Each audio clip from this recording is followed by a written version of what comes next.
left and right. They even made a documentary about it that came with one of the DVDs. Were you featured in that documentary? The 25th anniversary. They was talking about the impact of Scarface on hip hop. No, but my former MC, Brad Jordan, a.k.a. Scarface, was on there.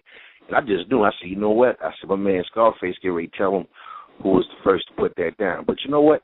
Them cats don't like talking about me for some reason. I love talking about them, but for some reason, it's always Will, Bill, and Face. Now they do it because there's been pressure from the fans and from the media. Why y'all doing DJ Ready Red like that? I had nothing but love. And for the record, I left because of financial misdealings with the record. It was nothing against the Geto Boys. But for some reason, either they greedy or they don't want me to get down with them no more. Yeah, because I noticed that they're on tour. They're doing like a big tour across the United States, and I've had people tell me that it would be dope if Red would be behind the wheels while they're performing. Yeah, well, I'm gonna tell you what. You know what? I'm gonna keep it real.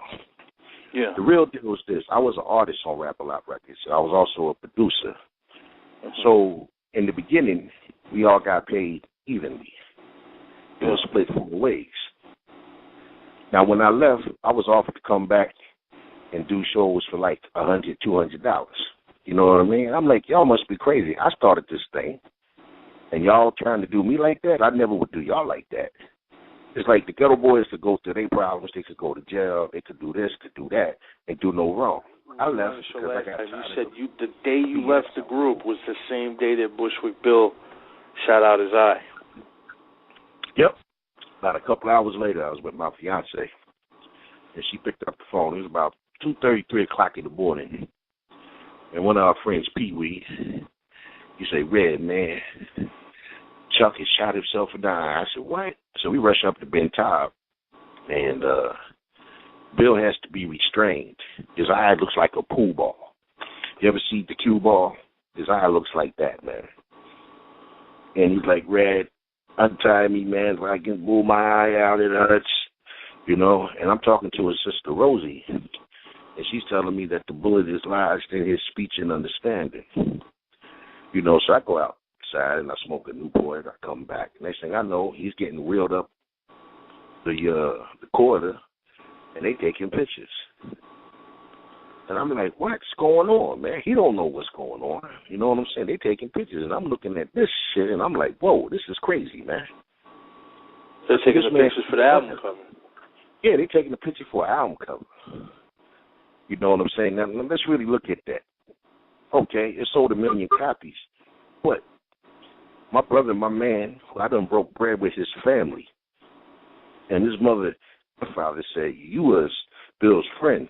And in Jamaican culture, I'm responsible for that, man. If I done broke bread with you, bro, me and you coming home together. I don't want to call your mother and tell you something ain't, Bill ain't here no more. You know what I mean? We both ain't here no more. You feel me? Yeah. So, so I'm like, look at this, man. Look at this.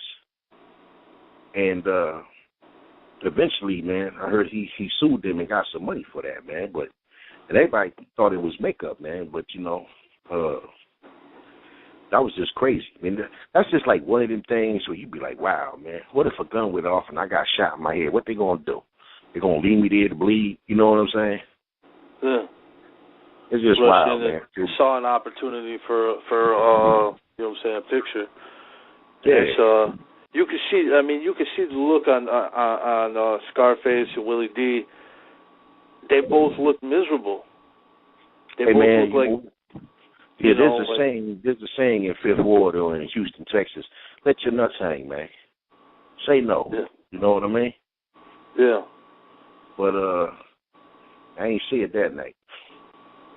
I would have declined myself. I would have not done that album cover, man. I would have been more concerned about my dude could be dead. Exactly. But I didn't see none of that, man. I didn't see none of that. That's the reason I'm behind the camera, man, cussing everybody out. You know what I'm saying? Because I'm not going to be on something like that, Did they ask you to be in the picture? No, because I wasn't going to be in the picture. I said, look, you can't see this man. He's damn near on his deathbed, man. You see his eye hanging out his head, man? Are y'all crazy? That's crazy, man. But you know, man, this right here is hard, man. That's hard. No, that ain't hard. That's stupidity. That's what that is, man.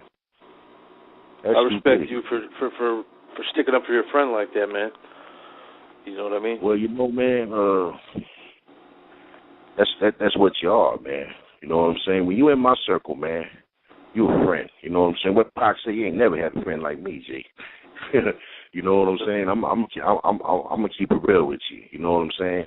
I don't let a lot of folks in, but if I let you in, and Bill pulled me up from a nasty car lot, man, rats running around, and within the first 5 or 6 hours that I met Bill said, "Yo, Red, come with me," and we went over his sister Rosie's house. That was up the street from the car lot. They went in there and started arguing. Bill said, "Come on, you're gonna live with us." You know what I'm saying? He took you off the streets. Wow. Yeah, he took me off the streets out that car lot. You know what I'm saying? I had the equipment there. We used to live on top of Jay's car lot on Shepherd Street. And I would just stay in there 24 hours, man, and make music. You know what I'm saying? Do my thing. Yeah. And, you when you did get out, you were working on We Can't Be Stopped album. I worked on the We Can't Stop album, but I didn't get any credit for that because I kind of told Jay go F himself. You know what I mean? And I kind of became the bad guy. I became the confused one that he don't know what he's talking about or any of this and what's happening, and you know what I mean? So we stood together for a minute, but then when it turned gangster, I was standing by myself. Yeah, and that's a shame. Or I got to be on stage worrying about my light skin cut off now. Something ain't right. I'm the most loyal cat that you can never be down with. You know what I'm saying? I'm down with you. When you make a man respectable and you put money in his pockets and you give him his vision and his dream of his record company, and he's trying to give you your dream and your vision of where you want to be, you should break bread with that individual, you know? Yeah. And when you be like, you know what I'm saying? Okay, well, this man is helping me out.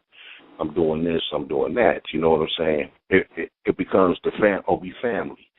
And you need to sign this, but it always would be the last page of a contract, not what we were signing. But we get in the power of attorney, and they just give us what they want to give us. You know, it was all, as Little J put it, it was crumbs. We got crumbs. We got enough to shut us up and be happy. You know what I mean? Yeah. But then when you really see the big picture of what's going on, then you be like, you know what?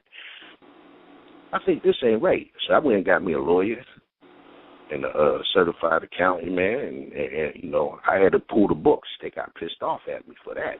I wasn't family no more. You know what I'm saying? Yeah. I never heard an album that we did. I did Making Trouble on the 4-track. You know what I'm saying? They dumped it down to a 24-track, but I didn't hear no $100,000 production on that, or studio costs, or all that other type of stuff, man, right there. You know what I mean? I didn't hear nothing on Gripping on Another Level. Didn't hear none of that. And then you want to charge us a piece? When I went in there and I laid the record down, whole album might take 6-7 hours to lay it down with the engineer. I would get, you know, how much I was, you know, had to pay and all that. So if it was $31,000 total for all of us to lay an album down, we got charged $31,000 a piece. You know what I'm saying? So the treachery on that right there was ridiculous. You know what I'm saying? See, everybody be mad, but nobody would take a stand. Now, I don't care how much money you got. I don't care where you at. You know what? I've never had respect to persons, whether you be high, whether you be low. You're still the same in my eyes. You know what I'm saying? I'm not going to respect this one more because you got money. You know what I'm saying? Yeah. So I'd be like, yo, man, what's going on? What's happening? So I was always the one who was vocal with everything. And so, how would the rest of the members of the group, how would, you know, Bushwick, Will, and Scarface, how would they respond when they would see you be the one questioning? Would any of them get your back at any point in time? Or? They would talk about it, but like I say, when the heavy hitters would come in there, the gangsters would come in there, all of a sudden everybody quiet. And I got witnesses on that. I don't know if they would do that. But you know what? I never got messed with after the fact because those that ran with my man knew what I did. When I came to Houston, Texas from Trenton, New Jersey, I was serious. I made Rap-A-Lot a respectable label. You know what I'm saying? Yeah. I never tried to take my man. I never tried to do nothing to my man except let me live my dream if I can help my family, my mother, my brothers, my sister, my grandparents, my cousins, and everybody else. You know what I'm saying? And I kept it real. The gangsters said, you know, Red, you kept it real. We ain't gonna mess with you. You know what I'm saying? But a lot of other people who left Rap-A-Lot, they got home invasion, they got pistol whipped, got the equipment, got took back. But I was going to the range. From all that touring I was doing, I was learning to shoot, take care of myself, and defend myself. You know what I'm saying? So if you was gonna run up on me, definitely you was gonna get double tapped, really good. You know what I'm saying? Yeah. And I'm a peaceful person, but when you're in Texas, you do as Texans do. You feel me?